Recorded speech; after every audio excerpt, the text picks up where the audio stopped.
Go ahead. Good afternoon, ladies and gentlemen. Our webinar is beginning. I'm Steve Love, President and CEO of the Dallas-Fort Worth Hospital Council. We thank all of you for participating with us today. This is an educational webinar hosted in coordination with Warrior Centric Health, who is a very active associate member of the Dallas-Fort Worth Hospital Council. Today's topic: the elephant in the waiting room, the big quality and safety issue you're overlooking. If you're not familiar with Warrior Centric Health, they are focused on advancing health equity for veterans in the United States. American military heroes, our veterans, our National Guard, our reservists, and their families comprise one of the nation's largest and most at-risk populations. Because of their experiences and their exposures, the warrior community emerges from service many times with gaps in physical and mental health, and it increases health disparities. While you might assume that they get health care through the Department of Veteran Affairs, many do not. They're in commercial health facilities, few of which screen for military service. Fewer still are prepared to treat the invisible wounds that result, the health disparities, the high readmission rates, and sometimes even more tragic consequences. Today, we will discuss how many commercial healthcare systems can help meet this challenge and really re-image it as an opportunity. We have three speakers with us today. We're delighted that we've got Dr. Evelyn Lewis, who is co-founder and the Chief Medical Officer at Warrior Centric Health. We have Ron Steptoe. He is also a co-founder and he is the CEO of Warrior Centric Health. And we have Clayborn, who is a consultant and works with Warrior Centric Health. This is a fascinating topic, and we're looking forward to this presentation. Before we begin, please make a note. We'll be more than happy to take your questions, but please type them in either the question or the chat box, and then we will answer them at the end of the presentation. It is now my privilege and honor to introduce to you Ron Steptoe. Ron? Steve, thank you so much. We truly appreciate the opportunity, and you did a wonderful job introducing us, so I won't rehash any of that. But I do want to let everyone know that both Dr. Lewis, Carrie, and myself are veterans. This is something that is very near and dear to our hearts. I'm a West Point graduate. Carrie's a West Point graduate. Dr. Lewis spent 25 years as a Navy physician, 25 years in family practice. And again, we have been covering this area and interest for a long time. So as Steve mentioned, the elephant in the waiting room, the big quality and safety gap that actually exists. And while it's being overlooked now, we think there's an opportunity to actually address that. Now, one of the things I think it's important that I do want to discuss is the road to actually improving care leads through Dallas-Fort Worth and to the hospitals there. And what do I mean by that? I need to take you back a little bit to know a little bit about Warrior Centric Health's history. And we really started to address this issue in 2008 when the first Walter Reed crisis happened, when individuals started to really come back. We'd been at war in Iraq and Afghanistan for about 6 or 7 years. We really started to see some major issues relative to that. And so one of the things that we started to do was work in the Washington, D.C. area, specifically with Walter Reed. Move forward until about 2012, 2014, we advanced our work, and our first advancement of work was actually at Fort Cavasso, which we formerly known as Fort Hood, where we worked with Carl R. Darnell Army Medical Center, where we started to take some of the best practices and lessons learned and began really thinking through how we would look to address the warrior population and their unique needs as we were seeing things coming out of the wars at that time and previous conflicts. We would come back again to Irving, Texas with Vizient. And interesting enough, when we were working with Vizient, we started working with them in 2018. We now have a sole source non-bid contract with them for warrior population health. But I think the important thing is in an 18-month period of time, the team had traveled to Irving, Texas 15 times to really codify how could we help health systems and hospitals and medical systems really optimize care. So we really took a fine tune pencil to that platform. Again, we would resurface ourselves in Texas again in San Antonio at Joint Base San Antonio in 2020 through 2023. And there's still engagements and discussions there. But we actually worked with the Department of Defense again and developing out our population health platform specifically for the military and veteran community. And then comes 2024 and 2025. We realized that now we had an opportunity to leverage our platform and really set the stage for the nation to really begin to address this issue of military and veteran health in the way we will describe today in partnership with KPMG and Microsoft. And we recognized that there was no better place for us to do this, again, in Texas and with the Dallas-Fort Worth Hospital Council. So again, Steve, we appreciate the opportunity to partner. We appreciate the opportunity that Texas has of leading with your distinguished institutions, and we look forward to just sharing some thoughts, ideas, and a pathway forward. So with that being said, when we talk about population health and we talk about warrior population health specifically, the question is why and how can we address this issue? Who is it for and where's the benefit? Well, first of all, we believe that when we look at warrior population health, we are specifically obviously talking about our warriors and their families. You'll see how we define that as the warrior community here in a few seconds. Also, our nation. Our nation is in desperate need for a lot of security concerns, a lot of things that are happening on the ground that we'll talk about in a bit. But we also need to make sure that our warrior population is healthy and ready to go for force readiness, for public safety, and for national security. And at the same time, we think it's critically important that our organizations, our facilities, our healthcare facilities that are actually charged with caring for our warriors, understand how we can best determine the gaps we currently have, how we can fill those gaps, and how we can make it an opportunity for hospitals and health systems to deliver better care, and also a healthier population, warrior population, on behalf of our nation, and in particular, the people of Texas. So let's begin to define a bit the warrior community. When we look at the warrior community, it's much larger than I think most people really think about. We are talking about the National Guard, obviously the active duty. We're talking about reserves, veterans, and their families.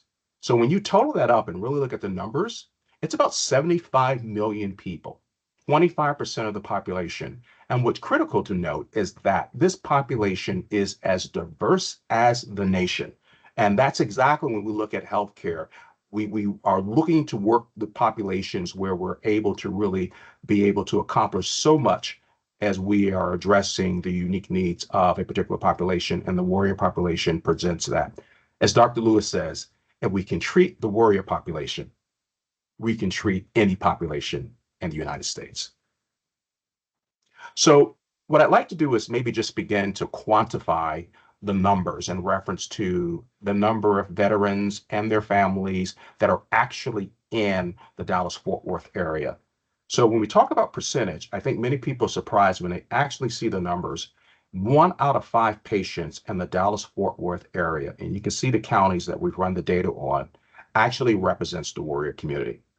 So that's about 19% of the population. And interesting enough, of veterans and their families, and this does not include the active duty, National Guard, and reserves in that count. So the total number is about 1 million individuals. And if you look at the commercially insured value on each one of those lives, it totals nearly an $8 billion annual insured marketplace that we believe has an opportunity to really help health systems focus on this group. So again, you can do well and do good at the same time.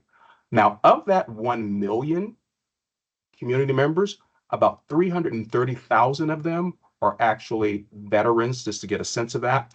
And when you add the active duty, National Guard, and reserves, it's about 500,000 people. And then obviously, when you add their families into that, you're going to get to about 1.5 million. Either way you look at it, either way you slice it, it's a significant population with significantly a commercial value there. And the majority of that is in the commercial sector that we'll share with you.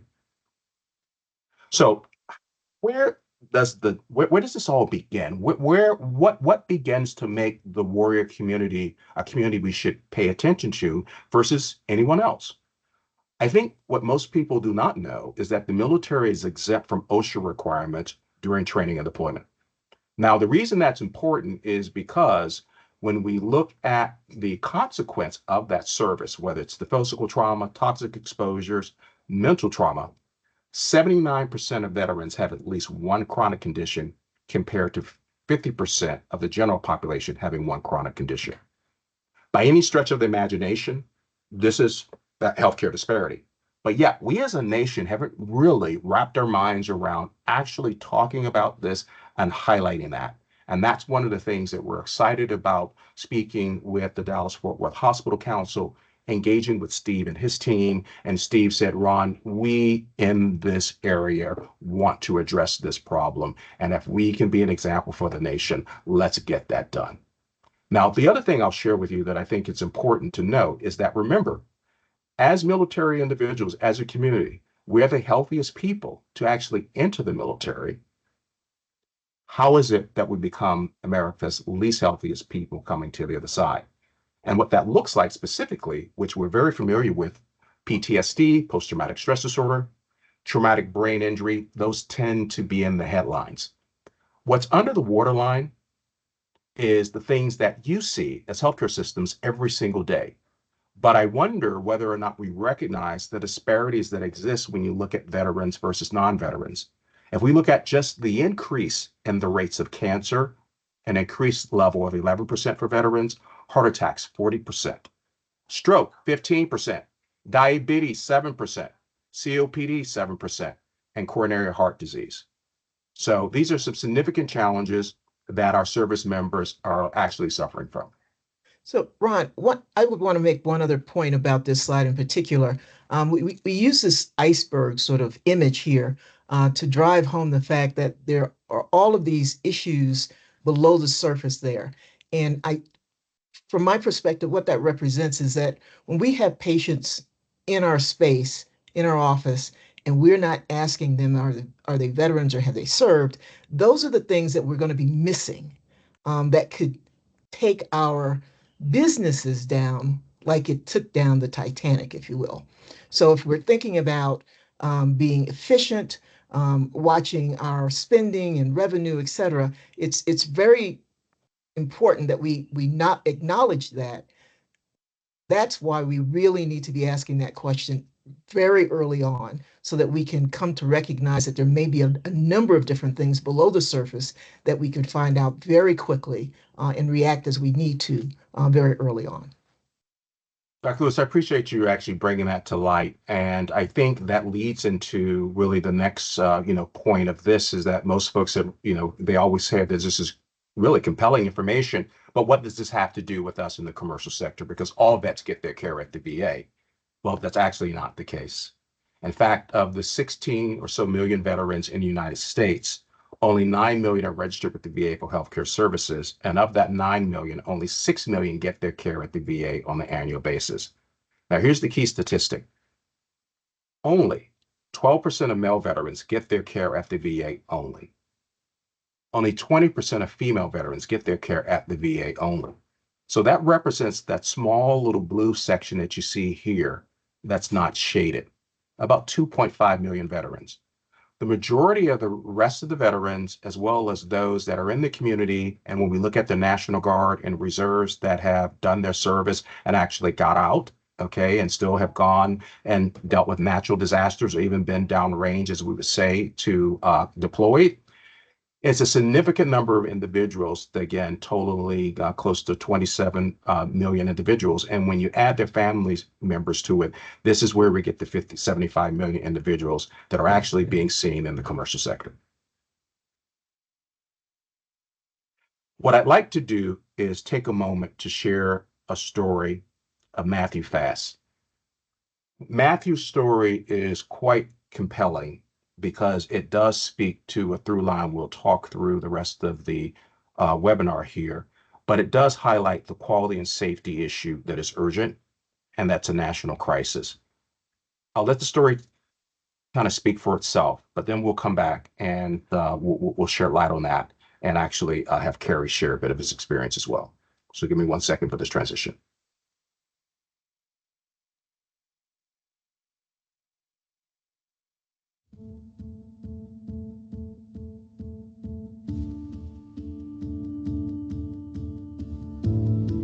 I did not grow up at all with a military background.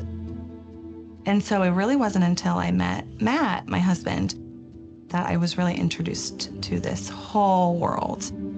Say hi fast. Both deployments were similar in Iraq and Afghanistan. He was an MP, or military police. He later went on to the police academy and became a police officer, and he was still in the reserves. I actually remember very vividly that weekend. I could tell he wasn't right, but he wasn't complaining. He sort of had that typical soldier attitude of soldiering on, of just, you know, continue through the day. And so I said, let's just go to the urgent care. And he told them that he wasn't feeling well, said that he had some sort of heaviness on his chest, and said, but it's just strep throat. Somebody else on my squad had strep throat. That's all it is. And they did 2 different strep tests. And they said it's not strep. So we recommend some over-the-counters and a lot of rest. In the middle of the night, I heard what sort of just sounded like loud breathing, and I'm sort of nudging him, thinking it's snoring. And he's not sort of moving or acknowledging. And so I'm nudging him and nothing. And I hear this sort of like breath, like a big breath. And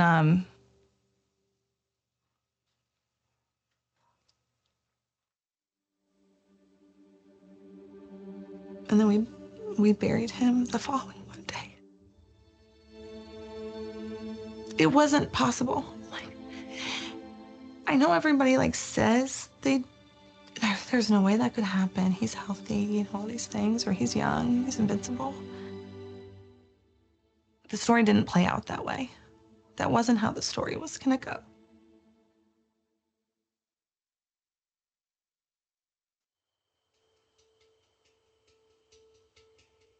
It wasn't until years later that I really started to look into it and wonder how this happened. I'm looking at everything. I am 2 in the morning researching anything I can find. And so it really was trying to piece together a massive puzzle. Both deployments were similar. There were high levels of toxins. That was not something that would be allowed here in the States. So he was breathing that in, and he was right there. He ultimately passed away from myocarditis, which is a scarring of the heart and the lung tissue. I think we know more and more that it's causing issues that might not be impacting people today, but if you think about myocarditis, that alone is something that people can have quietly. And what happened was he just got a viral infection, and his body was not able to handle that. He literally was at work the day that he came home and never woke up. I think my husband's reluctance to talk about it is probably a shared experience with a lot of veterans. You're sort of taught to keep going. Had they asked the question, had somebody made a connection of, this person's sick, they're complaining about their chest, and they were also deployed in a combat zone, we might want to do additional testing. Any raising of the hand to say, I think something's wrong, is deemed weakness.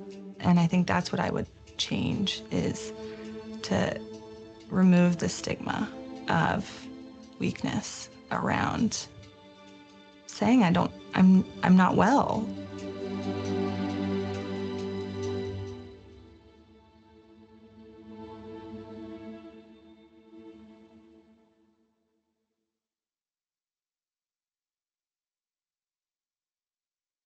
Thank you for your attention during Matthew's story. Carrie, would you share a little bit about your story? Yeah, thanks, Ron. I appreciate it. I'm happy to be part of the Warrior Centric Health team here in Texas. I was at West Point when Ron was there. We played on the basketball team together. I quit. Ron was the captain of the team, played all 4 years. I went to the skydiving team instead. I served my 5 years in Germany. I was an air defense officer defending the East German border. I was a general's aide, a couple different West Point generals. I eventually served in the healthcare facility or healthcare space, about 30 years of medical sales. So I've actually done surgeries, heart surgeries, spine surgeries, orthopedic surgeries in every hospital within the Dallas-Fort Worth area. So I'm very familiar with healthcare. 18 years ago, I had my right knee replaced, and 9 months ago, I had my left knee replaced.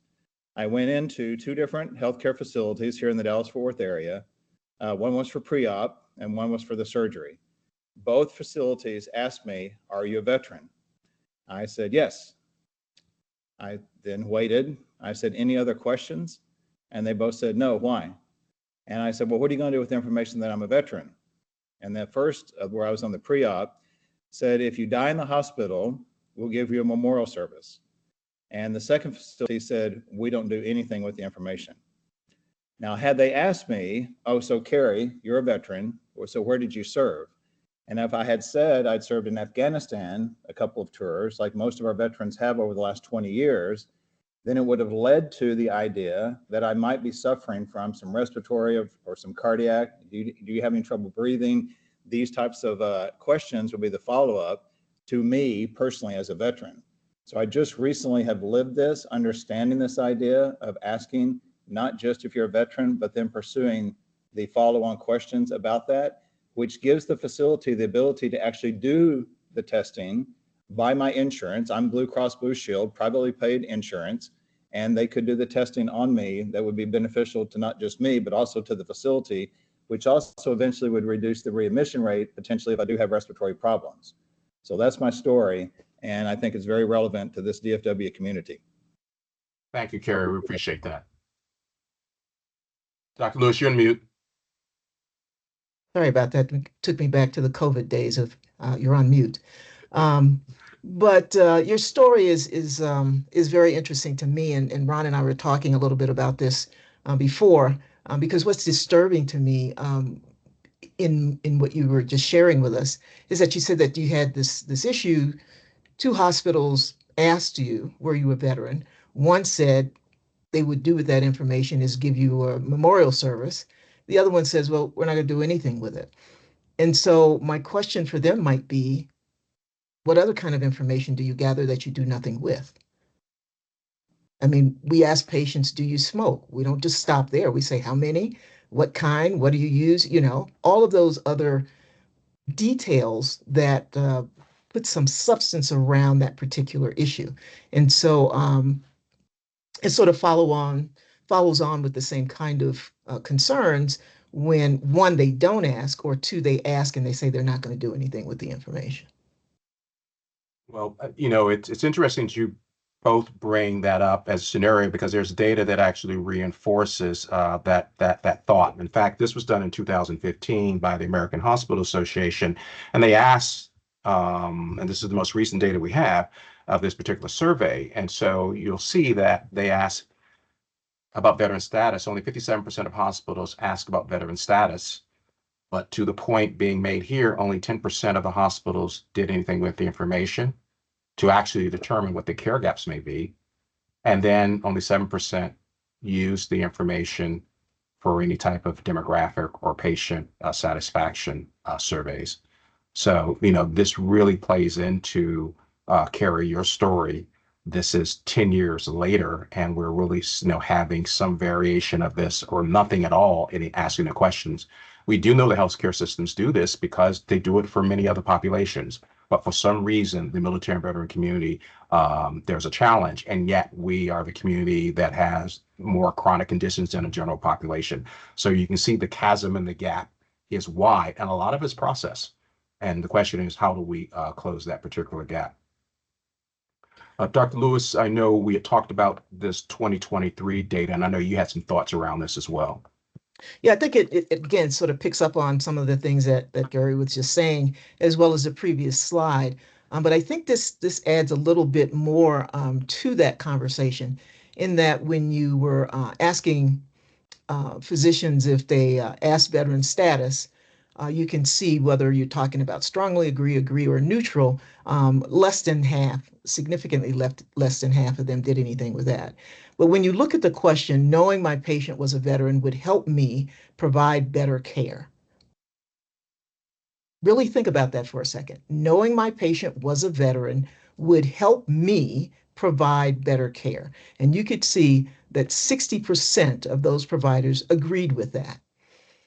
It is important to know if a patient is current or former member of the armed forces. Again, over half of them are saying that that's important. And so you have to wonder, what is it and why is it we're not giving them enough time, or the ability to probe deeply enough to ask that particular question, particularly when it would result, at least from their statements, in their ability to provide better care to those patients. And so, again, as we think about this, as we continue to go through the rest of this information, keep that at the tip of your thoughts as we begin to discuss it a little bit more with questions at the end. And Dr. Lewis, it's interesting because, I mean, that speaks to, I would do more if I knew more. The question is, what would that more be even if I knew? And this is some interesting data as well. Well, again, it picks up if you ask that question, as Carrie was saying, are you a veteran? Have you served? If the response is yes, the follow-on is, where did you serve? What was your job? What era? All of those kinds of things, because those are contributing factors to the story. If you were, someone, as my mother would say, jumping out of perfectly good airplanes, it might explain why your knees and hips were bad at an earlier age than they might have been otherwise. And so those factual pieces help complete the picture, and so can guide those clinicians into doing screening earlier, testing earlier, any other kind of process that might relate to what it is you're there to be seen for. Those things might be occurring at much earlier times in your journey than they would in someone who didn't serve and do those kinds of those kinds of activities. And Dr. Lewis, and particularly when you look at 2018, the RAND Corporation again did a study of the state of New York, and what they found was only 2.3% of providers actually met all the criteria to provide care that was, ready, timely, and culturally competent care to our veteran community. So we really find ourselves in a state, as a nation, where we are just incredibly lacking the competency to care for this warrior community. And the question is, what do we do next to lean into? And I think that's one of the points in speaking with the Dallas-Fort Worth Hospital Council, saying we believe that we actually can make a difference here and really be a model for the rest of the country. This is a national problem. Agreed. So let's speak a little bit about and get into a little bit of the business. How does this impact the business and the care as well? So we had an opportunity to partner almost 10 years ago with Lehigh Valley Health Network in Allentown, Pennsylvania. And so as you guys are familiar with Bethlehem and Allentown, they don't have a big military base there. But what was interesting was they were the first health system that we saw and worked with in the country that began to uniformly ask the question, have you served? They had 5 hospitals at the time. And so the population of Lehigh Valley, Bethlehem area, it's about 7% veterans. Does not include active duty, National Guard, and reserves. So they did begin to ask the question, have you served?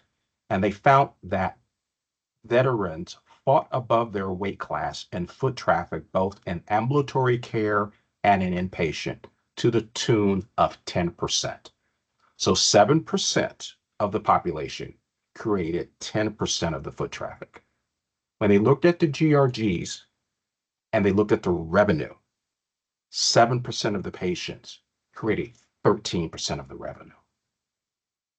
It goes back to, if in fact we have higher conditions, you're going to see us more if we are actually screening and asking the question. Not only is an opportunity to catch some things, it's also an opportunity to provide more services as well to the population.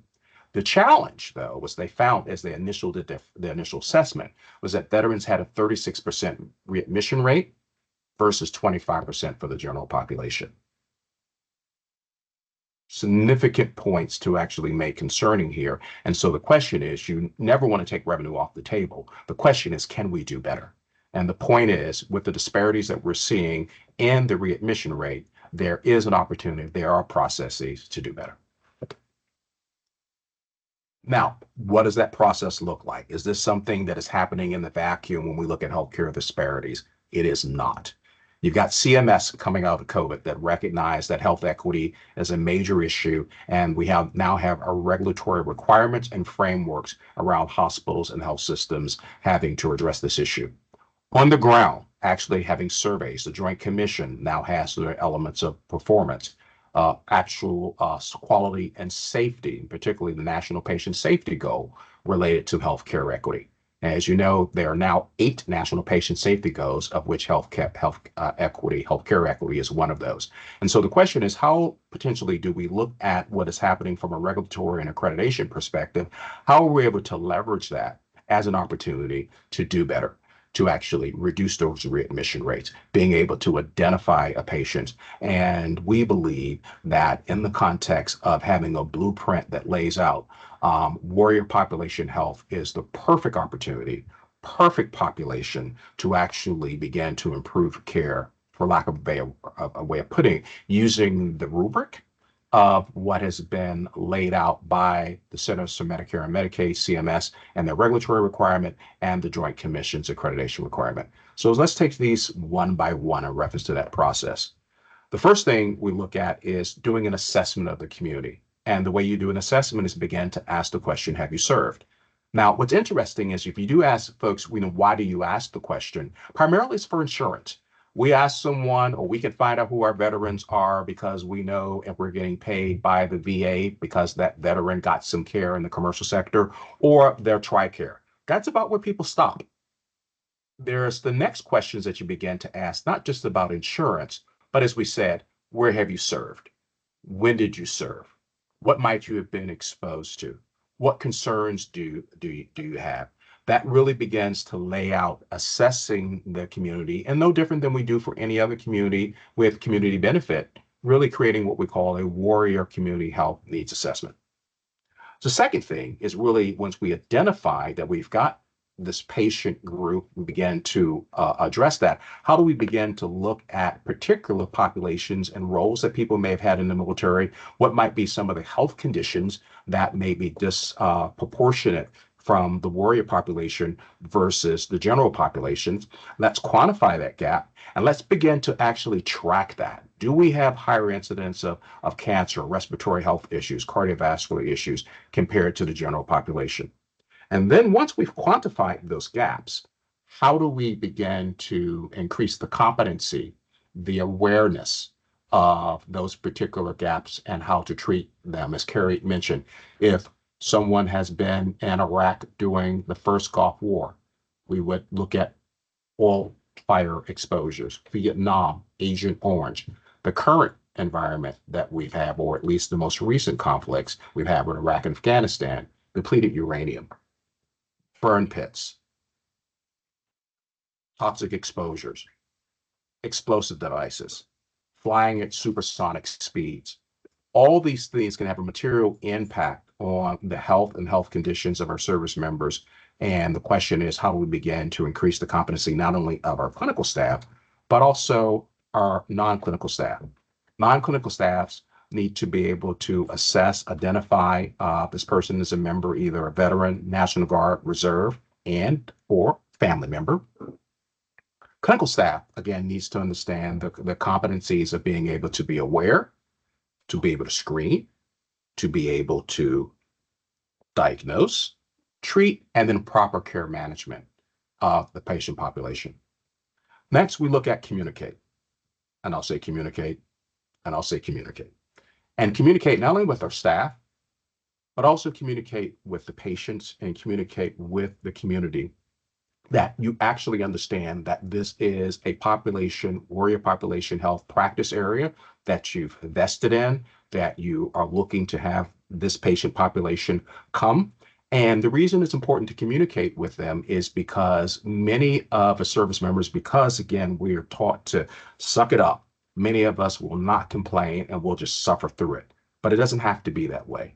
If we're educated and we know of the higher prevalence of a condition, if that's communicated to them, you will see patients really begin to advocate for themselves, or family members advocate on behalf of that family member. And we really can get ahead of this to make sure that we're maintaining good health and also making sure that we can reduce those readmissions. And last but not least, when we look at measuring, analyzing, and actually evolving, how are we making sure that we are not only assessing, how are we measuring, and how we are making sure that we are improving? And a lot of that has to do when we look at really performance improvement and quality management. From a performance improvement perspective, if we're not uniformly asking the question, have you served? What's your military affiliation? If we are not actually taking that information in and doing something with it, it's impossible to begin to optimize performance improvement. Just doing that gives us a bump up and something that we can measure that's very positive. And then from a quality management perspective, again, it becomes a major, major challenge when we look at quality. And we all know here those 6 pillars of quality: timeliness, safety, efficiency, effectiveness, equity, and patient-centeredness. Those are the measures of which we look at from a quality management perspective of how we're assessing. And putting all these things together is really what we look for in what we call a warrior population health practice. Now, many people say, Ronnie, you just went through a whole bunch. This really sounds complicated, but it truly isn't.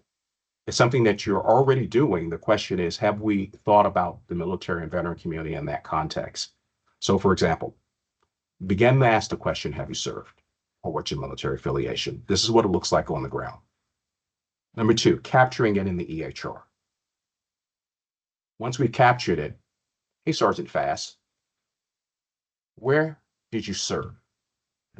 These steps right here could have made a fundamental difference in Matthew's life. We recognize that you are complaining of some lung distress. We are aware of exposures that veterans potentially could have been exposed to. We need to do something different. What we have seen on a national basis is that this is not happening at scale in America for almost any health condition for the warrior community. And what this presents is a significant challenge when we talk about national security, public safety, delivering the best care, and making sure that everyone is benefiting. And what we firmly believe is that in partnership with the Dallas Hospital Council, that Texas, and particularly the Dallas-Fort Worth area, can literally be that light, that beacon on the hill of what does good look like.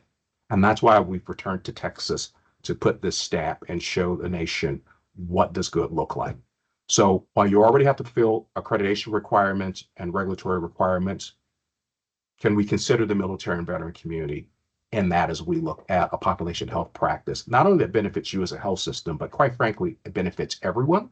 And as we mentioned this before, the warriors and our nation and the state. How can we really reduce readmissions on behalf of the patients so they can have a higher quality care and also reduce your costs?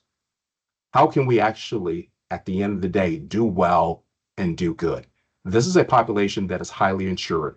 90 to 95 to 97% of veterans have health insurance. We go out and get good jobs. We have the highest income, both male and female, compared to the general population. It is a marketplace, a patient place that literally the commercial healthcare sector has totally missed. And at the end of the day, what does any of this means? Why is any of this important? Is how do we improve our patients' health? So we appreciate the opportunity to share. Carrie, Dr. Lewis, as we kind of, Steve, any comments or things as before we go into Q&A, but we really like to leave the floor open to see what questions folks may have concerning this. So we appreciate this opportunity to share with everyone. Thank you, Ron. And if you have questions, put them in the Q&A or you can put them in the chat.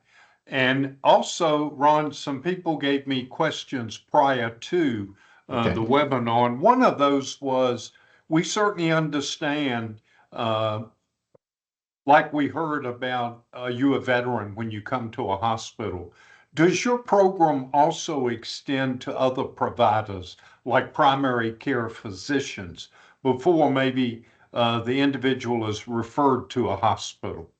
So that's a great question, Steve. So one of the things when we look at our platform, it really is understanding that many health systems operate as IDNs or integrated healthcare systems. So many of them own the practices in their local marketplace.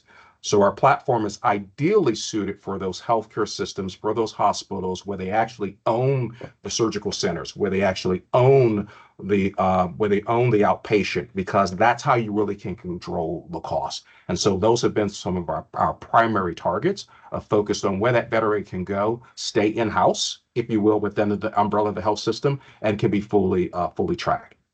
Right. Good point. This next question is a good question. I think you really touched on it in your presentation, but here's the question. Isn't the VA's primary responsibility to address the PACT Act and the health conditions resulting from toxic exposures? In other words, isn't that one of the main responsibilities of the VA? And in your view, what role does commercial healthcare or the commercial healthcare sector have for veterans exposed to toxins? So I think a few things, and I'm actually going to turn this over to Dr. Lewis because of her other role that she has. She is the national chairperson of the advisory committee for the VA on disability compensation. So Dr. Lewis, did you want to maybe I can take a stab at this, and I obviously can come back in if there's any other coverage that's needed. Sure, it is the VA's primary responsibility because for a veteran who has any of those issues or those presumptive diseases, they are service connected. So the VA definitely is responsible for those in terms of that veteran's health. When you talk about that, though, when a veteran is eligible to get care from the VA, i.e. having service-connected disabilities, illnesses, or injuries, any other injuries, illnesses, or diseases that are not connected to his service, he or she can get care at the VA, but their insurance has to cover that. So that's why you might see that veteran in the civilian sector as well as in the VA in terms of getting their care. When they do come out here in the community for care, you would still need and want to know about what's happening on the other side. This is one of those cases where we don't want the right hand not knowing what the left hand is doing. So we would still want and look for coordination of care, even though it's occurring in two different systems. Dr. Lewis, and Steve, can I add one other thing too? Because I think that's an excellent question. One of the things that is important to note is that a lot of people believe that veterans automatically get health care. That's actually not how it works. So it's important to know that there are three different divisions within the VA. There's the Veterans Benefits Administration, there's the Veterans Health Administration, and there is the Veterans Burial. Okay?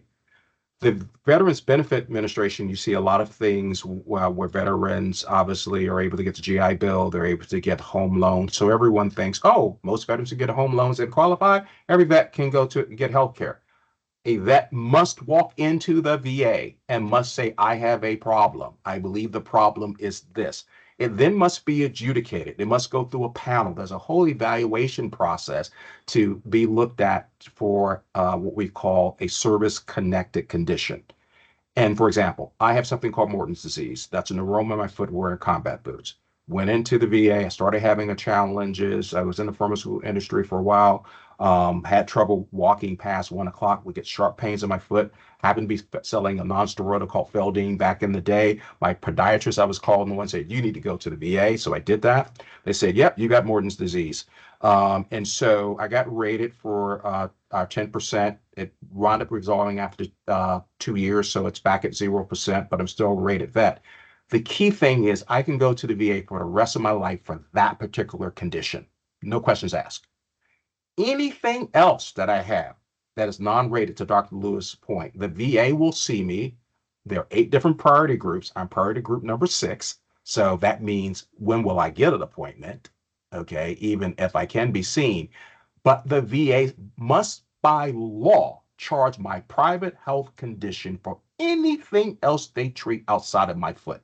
That's what people do not understand. And the other thing, too, is that prior to about 2013, you had to say, I believe I had a situation within 2 years. They've extended that to now about 5, okay, once you get out. And the challenge is a lot of conditions we're talking about happen many years, if not decades later, that have been tied back to that. So when we look at the responsibility of the VA, it's not as fully their responsibility as people may think.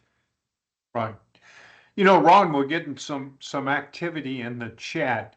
And one of the things that I'm sure with your meetings and the people you've seen, here's an observation. Can we ask the Joint Commission to add veteran status to emergency room and urgent care triage sheets, similar to how people are asked, are you abused at home? Have you ever had any discussions with any of the accreditation process regarding warrior-centric health? Well, I know someone on my team is listening to this. Please make note of that, because I actually was talking to the Joint Commission yesterday, believe it or not. Dr. Lewis and I were. So we will bring that up, because I think that's a very, very good point. At this particular point, what I can tell you is the Joint Commission is very pleased to see that as a population, the military and veteran community at least is being highlighted, and there has been an alignment with their national patient safety goals to programmatically look at how we address the population of the warrior community. So we will definitely take that back to the Joint Commission to see if there's a way to look at how we streamline that process. However, another one of the people that are participating didn't have a question, but they wanted to convey to you a very interesting talk and very good information. I was a veteran, and I have never been asked when going to a hospital if I was a veteran, and I served in Desert Storm, Afghanistan, Iraq, and other places. And you've opened my eyes. Thank you for this talk. Thank you. Thank you. Thank you. Steve, what's interesting about that, we have done this around the country. And again, Dr. Lewis and I have known each other for 20 plus years, but we've been doing this work 17 years. We've calculated, we've probably got 1 million miles between us. That comment is probably represented millions of times, if not tens of millions of times. We don't ask. Somehow we miss that. But here's the opportunity today. And Steve, we firmly believe that Texas can lead the way, will lead the way, and showing the nation how to address this. Another question that was sent, do you have advice regarding healthcare providers effectively identifying warrior patients if the patients do not disclose or self-disclose their military status? So that's a great question, Dr. Lewis. And I know you and I have heard and have this before. And I know one of the thoughts around that was one, getting health systems, as you're communicating with veterans, why you're doing this, right? Because I think a lot of times people wonder and they may be concerned about their veteran status, how this might impact whatever disability is. We believe that if you're communicating to the community and to the veteran, why are you, because they may ask you, why are you asking this question, right? And the reason is we want to provide you the best care that we can. This is why this information is important to us. We recognize that you've had some exposures. We recognize that there may be better things we can do. We firmly believe that veterans will and their families will positively engage if a health system actually is forthright about why they're trying to do it. To Carrie's point, I'm not asking you and then doing anything with it. I'm going to lean in and tell you this is why we're doing it, because we have some processes that we believe we can optimize the care for you. Here's another comment, and I know you know this because y'all are doing work. A lot of the electronic health records, et cetera, and the systems in the DFW area are Epic. Epic is one that's used at many of our hospitals. There's also others that are used. But here's a comment.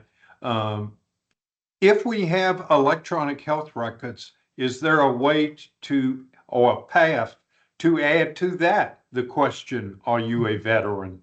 And I'm sure that that's something that hospitals could look at in addition to just training your people, which comes to another question. How do you advise healthcare organizations to train their staff to recognize and address the unique cultural and clinical needs of warrior patients, particularly the invisible wounds? So, Steve, that's a great question. One of the things that we've done, talk about our last visit and our last work with the 59th Medical Wing in San Antonio, Texas. Again, the Defense Department has recognized this as a major issue. And again, we have been the recipients of 8 different DoD contracts to actually develop out this platform over the past several years. Our most recent contract and most recent work in partnership with the Department of Defense was they actually provided us with the top ICD-10 codes related to those different health conditions.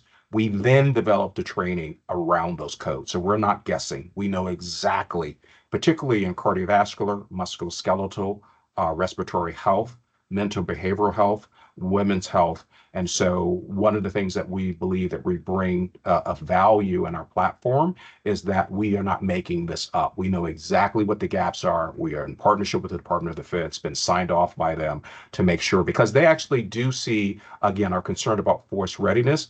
And they are spending the $40 billion that TRICARE spends every year, 20 billion of it goes into the commercial sector. So they are very concerned that the commercial healthcare sector knows exactly what the predisposition and prevalence of certain conditions are, and that the providers are trained and know how to address those issues. I don't see any other questions in the queue, and I know we're coming up almost on an hour, but Ron, I didn't know if you and Dr. Lewis had any closing comments that you would like. Here is a comment I just came in. I want to thank all of you for the great work you're doing. This is having an impact. I'm a military retiree working in healthcare in Houston. I am one of those veterans impacted by the burn pits during my 2 deployments to Iraq. My issues surfaced shortly after moving to Houston. I've always had to offer the information about my condition because outside of VA, the community hospitals don't normally ask about my veteran status. I've also shared the information with my primary care physician during other episodes of care. This is something that we need to all work on within our community. We need to encourage our veterans to share their history. Well, Steve, thank you so much for that particular question. thank you for sharing your story. I think that's critically important. And that's what we're here to do, is to really codify a solution set, again, in partnership with Microsoft and KPMG, to really be able to deliver at scale. We'd love to, obviously, as we work in the Dallas area, see if we can connect with you in Houston and really show folks how to move this forward. And I'll go back to the point of national security, force readiness, public safety. One of the things we recognize while we talk about the National Guard and Reserve and active duty, it's important to note that our veterans represent 25% of our police force, 18% of our firefighters, and 10% of our EMTs. Yet, in general, they're about 7% of the population. So from a public safety perspective, it's not natural to run to danger. It is not a natural instinct. So for those individuals and those families that sacrifice to do that for our own behalf, and there are fewer and fewer people willing to do that, we have got to optimize the care for those individuals, live up to our promise to care for them. And we believe that if health systems actually do that uniformly, there's a significant ROI and bottom line impact that is positive, and there will be improvement in the quality. Dr. Lewis, any other closing comments? No, you actually used one of the quotes that I often say, regardless of who I'm speaking with, and it dates back to Abraham Lincoln when he mentions that we would care for those who are born to battle. I say that's America's promise, and I also say because of the kind of information we share today, it's very indicative of the fact that we are not delivering on that promise to the level that we should be or that we could. And so I leave you with that in terms of thinking it through as we talk about how can we achieve the kinds of things that we talked about today. I don't think it's a stretch for any of us to get together and figure out how to resolve this. Well, thanks again, Dr. Lewis. And Kerry is our guy on the ground there. Love to get an opportunity to get back to the Dallas area. So I know that Chris will be providing some contact information for Kerry, and he's available to meet and set up meetings. And obviously, we'd love to meet with you one-on-one to really show how Dallas and particularly Texas can lead on this. We're counting on you, and we believe the nation's counting on Texas as well. Absolutely. And we can't thank you enough, Ron and Dr. Lewis and Clay, for an excellent presentation. And for people that know, everyone that registered, Chris is going to send this out. He's recorded it, and this webinar will be made available to people that maybe that had a conflict and couldn't join us. But Chris Wilson does a great job with these webinars. He's going to share it with people, and he will help keep you in contact with Clay. But on behalf of the Dallas-Fort Worth Hospital Council, we want to thank you for not only an excellent presentation, but also bringing to light some of the things that we need to do to help the men and women that are our warrior-centric health heroes. So thank you very much. Thank you, sir. This concludes our webinar.